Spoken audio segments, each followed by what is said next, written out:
What's up, beautiful people? Right now you are listening to the voice of a Jean-Pierre Jr., also known as Selz. Listen, if y'all trying to follow me on any social media, my Instagram is SelzJP, SelzJP. My Facebook is my name, Jean-Pierre Jr. Type my name into YouTube, you'll find my channel. I speak, I play, I produce. So if you need any of those things, please feel free to hit me up. You can hit me up through social media on my business email, which is selzjpinc@gmail.com. selzjpinc@gmail.com. Check out my hashtags, SelzSpeaks, Selz and Keys, which is SelzNKeyz, and Selz Produces. I'm looking forward to connecting with you guys. All right, be blessed.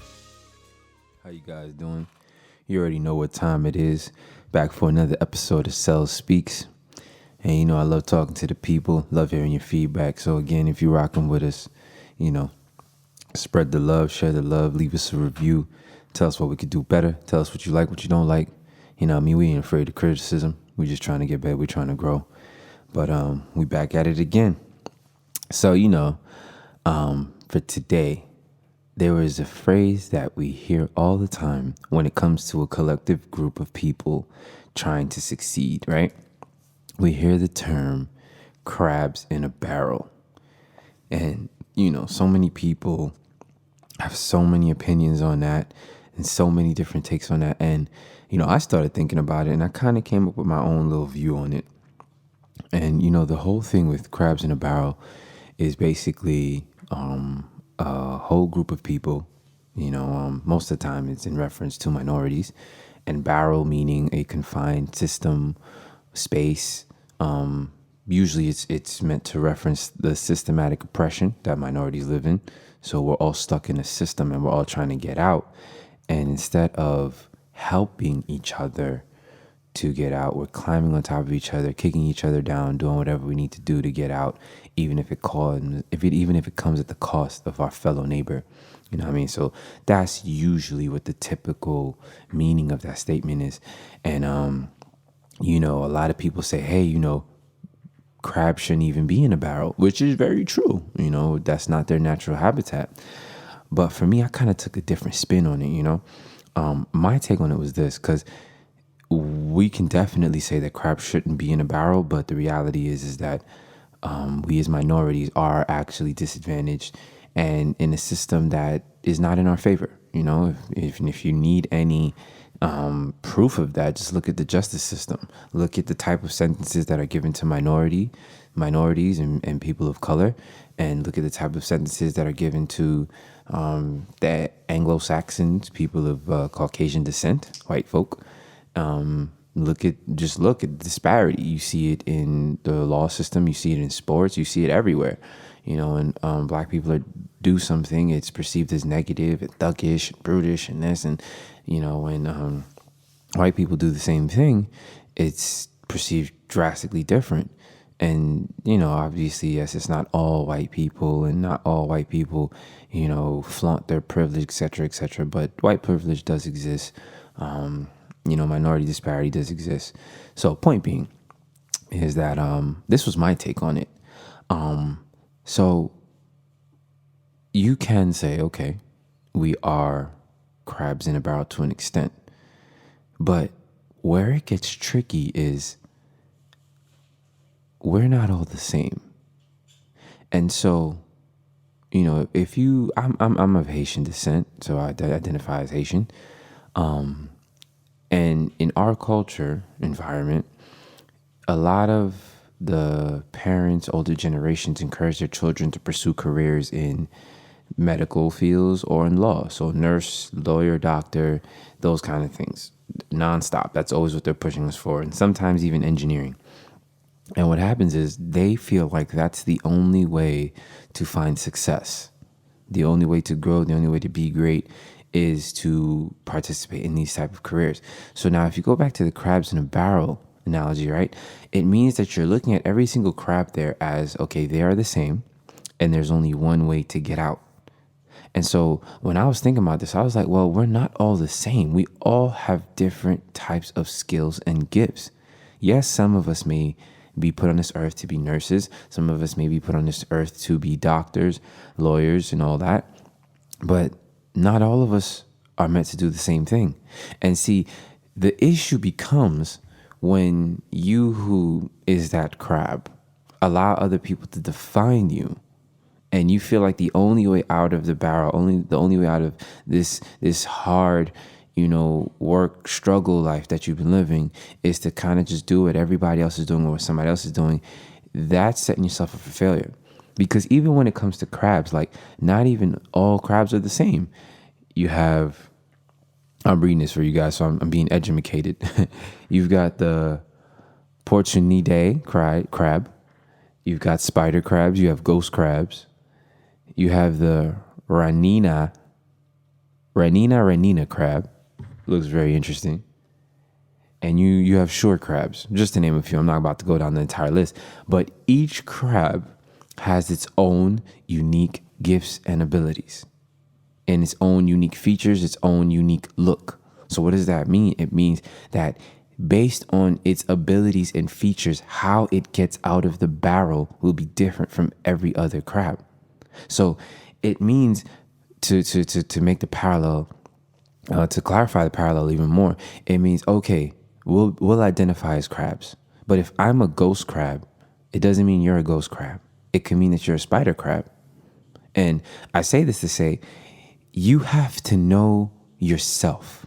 You have to know your gifts. You have to know your abilities. You have to know what's unique about you, because you don't do what you do by accident.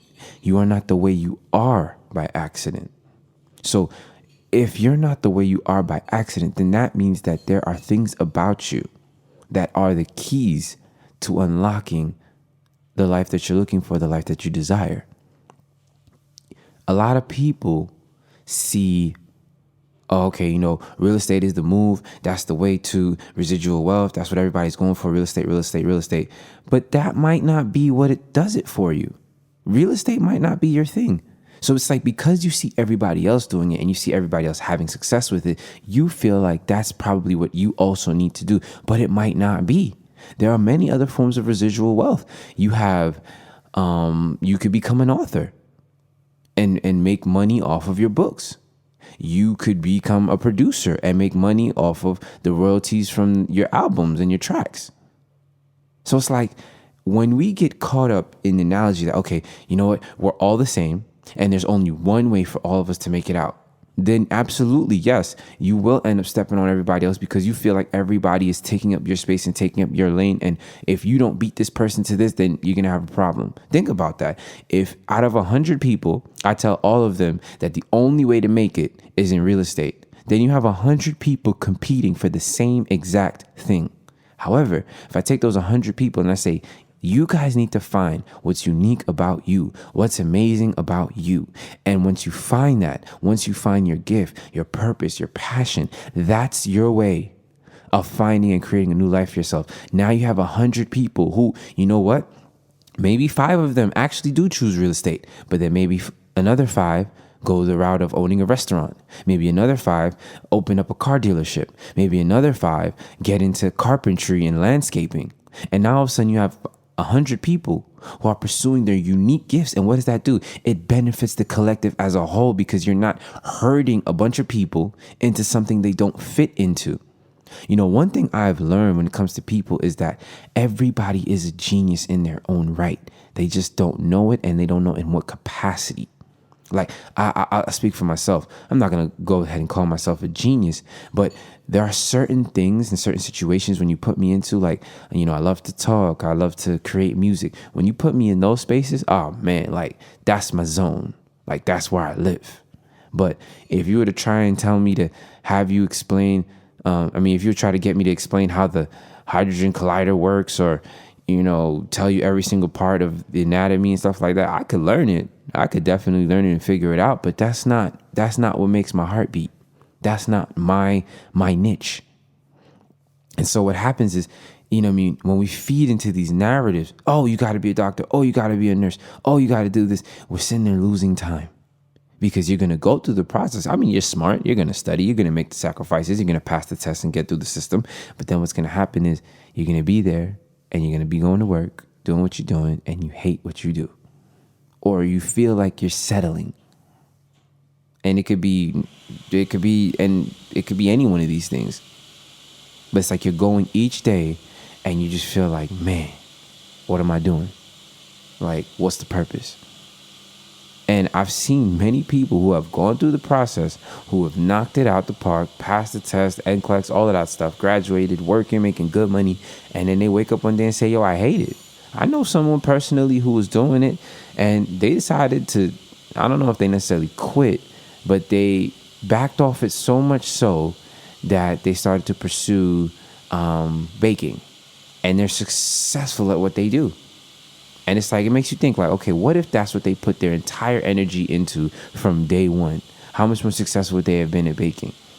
And it's not to say you can't do two things, but like, I really want to stress the point to you guys. Like, yes, we are in a system that is disadvantageous to us. We're in a system that does not work in our favor. It's true.